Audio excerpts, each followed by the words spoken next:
When Porsche unveiled the all-new 295 horsepower Cayman S earlier this year, we knew the Boxster S would eventually get the same engine. Sure enough, starting with the 2007 model year, the Boxster S gets Porsche's new 24-valve, 3.4-liter flat six. Output is rated at the same 295 horsepower and 251 pound-feet of torque. And like the Cayman, this Boxster S has a recognizable exhaust note that's pure Porsche.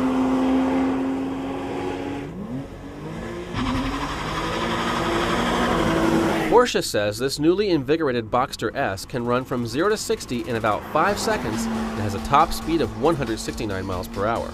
If the Cayman S is any indication, Porsche's numbers are dead on. The 07 Boxster S also gets the same 6-speed manual transmission as the Cayman. This assures not only smooth shifts, but it makes it easier to keep the engine in its sweet spot.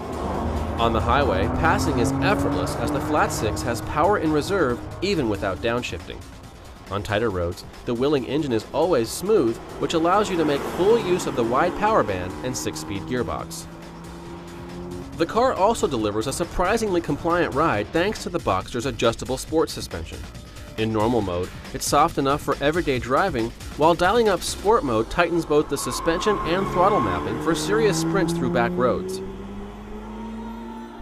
A combination of Porsche stability management and huge 4-piston calipers at each wheel assure plenty of leeway if you get in over your head. They're arguably the best brakes in the world with exceptional pedal feel and tremendous resistance to fade. We couldn't cook them even in full attack mode on Highway 129 through the Great Smoky Mountains.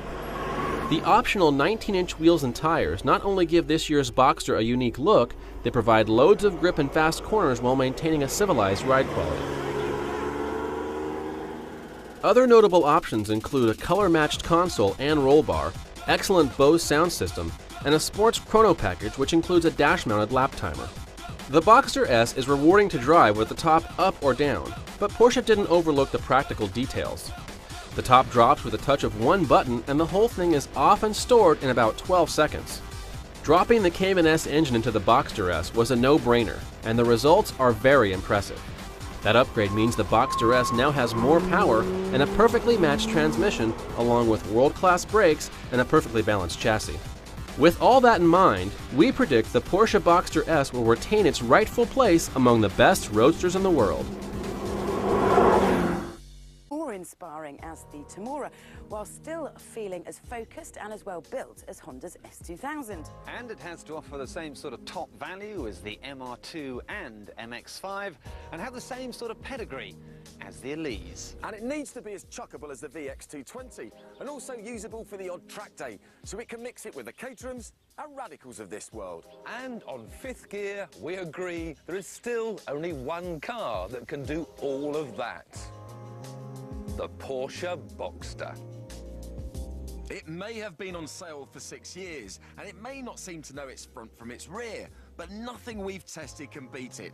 Like its sister, the 911, the Boxster can revel in being redlined on a mountain road as happily as it can cope with a daily commute. The interior may not be the most exotic, but it is the most comfortable of all these cars, and still feels brilliantly built and entirely focused on driver fun.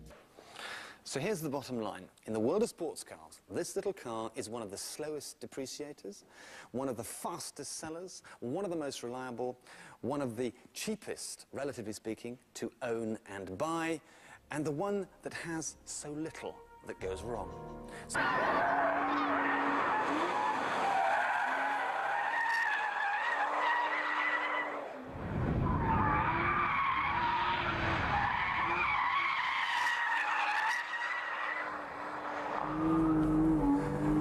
So what makes the Porsche Boxster so good? The driving position is just right. The steering wheel, a tad on the large side, one has to say, but it enables you to better see the beautiful dials just underneath them with the rev counter right in the middle. And the fact there's also a little digital speedo which says I'm doing 65 miles an hour as I turn into this corner and then spin off. But that was merely because I was talking to you see, and I got the rear wheels on the grass, and, well, I spun. I mean, spinning happens, especially when you're allowed the Anglesey racing circuit to play on.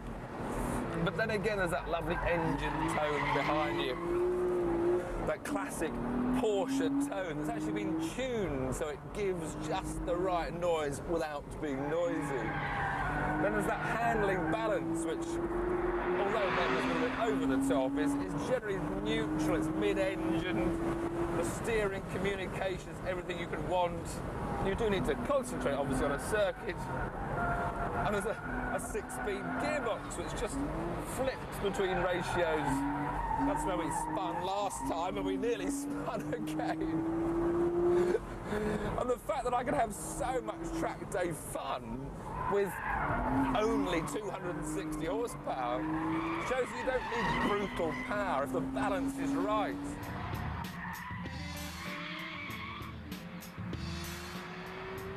What's so good about the Porsche? All I can think is everything.